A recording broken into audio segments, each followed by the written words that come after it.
PSL के हवाले से आज का दिन बड़ा जबरदस्त रहा। बड़ी बड़ी खबरें सामने आई हैं। पाकिस्तान की तकरीबन मुल्तान सुल्तान्स के अलावा तमाम ही पांचों फ्रेंचाइजीज ने अपनी रिटेंशन लिस्ट दे दी। कितने कितने पैसों में, कितने कितने करोड़ में, बल्कि यूं कहें कि किस किस प्लेयर को उन्होंने खरीदा, ये नंबर्स भी सामने आ गए हैं। अब टीमों के पास कितना पर्स है। डायरेक्ट साइनिंग के बारे में भी आज दो बड़ी खबरें सामने आई हैं। दो और टीमों ने डायरेक्ट साइनिंग की है। तो ये पूरी डिटेल आपसे इस वीडियो में मैं शेयर करूंगा। आप देख रहे हैं पाकिस्तान क्रिकेट पॉडकास्ट और मैं हूं शाहिद खान। अभी अगर हम स्टार्ट करें सबसे पहले इस्लामाबाद यूनाइटेड से, तो आप जानते हैं कि उन्होंने 3 प्लेयर्स को रिटेन किया, शादाब खान को, गौस को और सलमान अरशाद को। शादाब खान 7 करोड़ में प्लैटिनम कैटेगरी में रिटेन हुए हैं और ये 7 करोड़ का नंबर हुआ है जो तकरीबन हर टीम ने अपने जिस भी प्लैटिनम प्लेयर को रिटेन किया है उन्होंने 7 करोड़ में ही रिटेन किया है। 4 करोड़ बेस प्राइस रखी थी पीसीबी ने, लेकिन शायद फ्रेंचाइजीज ने आपस में एक म्यूचुअल एग्रीमेंट के जरिए से ये डिसीजन किया कि हम जिन प्लेयर्स को रिटेन कर रहे हैं प्लैटिनम कैटेगरी में उनको हम 7 करोड़ में रिटेन कर लें। बाकी प्लेयर्स को आप देख लें, लेकिन प्लैटिनम कैटेगरी के प्लेयर पे हम सारी फ्रेंचाइजीज सेम प्राइस रखती हैं।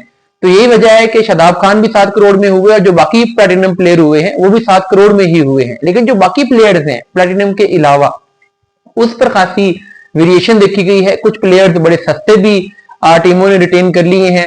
एंड्रेस गॉस 1.4 करोड़ में रिटेन हुए, सलमान अरशाद 1.2 करोड़ में रिटेन हुए। अच्छी टेंशन है इस्लामाबाद की तरफ से।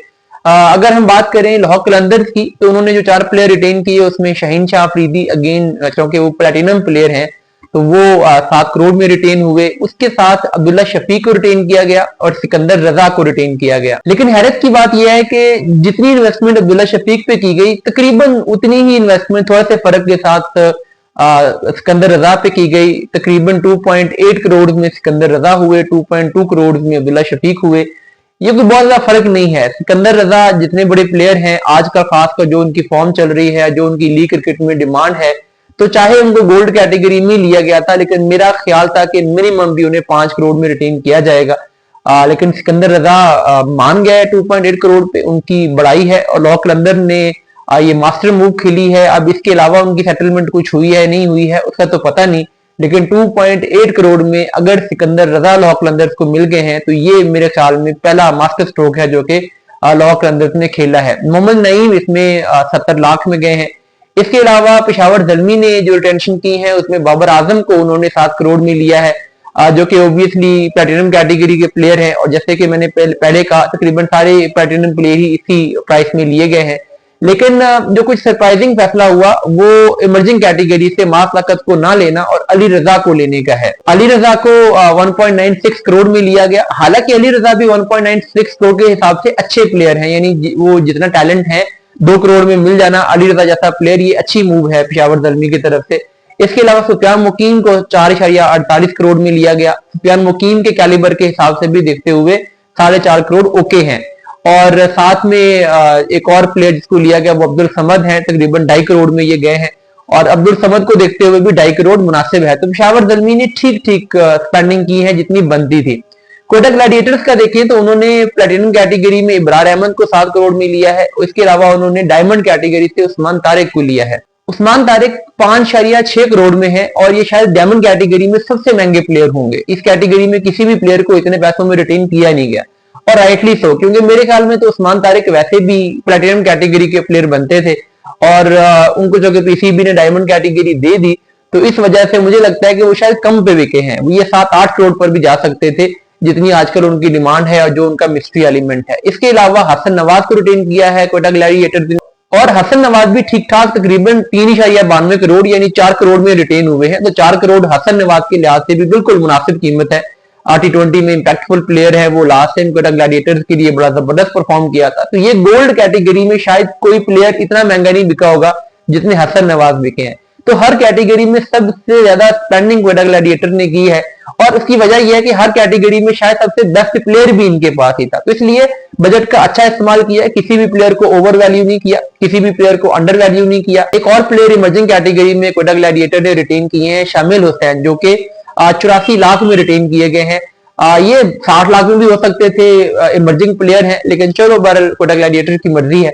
इसके अलावा कराची किंग्स ने जो 4 रिटेंशन की हैं उसमें प्लैटिनम कैटेगरी में हसन ही रिटेन किए गए हैं और ये वाहिद वो प्लेटिनम प्लेयर हैं जो कि 7 करोड़ में रिटेन नहीं किए गए, ये 4 करोड़ में रिटेन हुए हैं। और इसकी वजह यह है कि पीसीबी ने प्लेटिनम कैटेगरी में हसन अली को डाल तो दिया था, लेकिन उनकी परफॉर्मेंस प्लेटिनम कैटेगरी वाली है नहीं, पाकिस्तान टीम का पार्ट भी नहीं है, ब्रांड वैल्यू भी कुछ कम हो चुकी है, तो 4 करोड़ इनके लिए भी सही है। हैरत मुझे अब्बास अफरीदी पे हुई क्योंकि मेरा ख्याल था कि वो 4-5 करोड़ के प्लेयर हैं, लेकिन उन्हें कराची किंग्स ने 3 करोड़ में रिटेन किया है और वो खुशी खुशी रिटेन हुए हैं। अगर ये ऑक्शन में चले जाते हैं तो मुझे लगता है कि अब्बास अफरीदी ने 5-6 करोड़ में बिक जाना था, लेकिन बहरहाल 3 करोड़ कराची किंग्स की ये मास्टर मूव है जिसमें उन्होंने अब्बास अफरीदी को रिटेन किया है। खुशदिल शाह एक और अच्छी टेंशन है, 3.25 करोड़ में 3.38 करोड़ में ये रिटेन हुए हैं। ये भी मुझे लगता है कि जो यूटिलिटी पीएसएल में प्रोवाइड करते हैं उस लिहाज से खासे अच्छे मिल गए हैं। ये भी 4-4.25 करोड़ के प्लेयर थे, लेकिन गोल्ड कैटेगरी में 3.38 करोड़ में इन्हें ले लिया गया है। और इसके अलावा 7 बेग को लिया गया है जो कि 60 लाख में लिए गए हैं, तो ये ठीक है, बेस प्राइस पे लिए गए हैं, इमर्जिंग कैटेगरी के प्लेयर थे। इंटरनेशनल साइनिंग में स्टीव स्मिथ को तकरीबन $3,21,000 में लिया गया है, जो कि कुल मिला के पाकिस्तानी पैसों में कोई 10 करोड़ बनता है और ये अब तक की पीएसएल की सबसे बड़ी साइनिंग है। यानी जितने भी प्लेयर रिटेन किए गए या साइन किए गए हैं उसमें सबसे ज्यादा अमाउंट स्टीव स्मिथ को मिली है सियालकोट स्टेडियम की तरफ से। 2 और डायरेक्ट साइनिंग की आज लॉ कलंदर्स ने और इस्लामाबाद यूनाइटेड ने खबर दी है, नाम उन्होंने नहीं बताया, लेकिन अपने ऑफिशियल एक्स अकाउंट पे उन्होंने बताया है कि हमने डायरेक्ट साइनिंग की है। 2 बड़े नामों को ओब्वियसली उन्होंने किया होगा और इसमें एक फायदा ये होता है कि अब जैसे स्टीव स्मिथ ने 10 करोड़ में आए हैं, लेकिन सियालकोट स्टेडियंस को उनमें से 5 करोड़ पे करना पड़ा है, बाकी 5 करोड़ उनका पीसीबी दे रहा है। तो इसलिए तकरीबन हर फ्रेंचाइज को डायरेक्ट साइनिंग पे जाना चाहिए, उससे उन्हें ये फायदा होगा कि उनके पर्स में ऑटोमेटिकली 5 करोड़ का इजाफा हो जाएगा और वो देना भी पीसीबी को है, फ्रेंचाइज को देना भी नहीं है।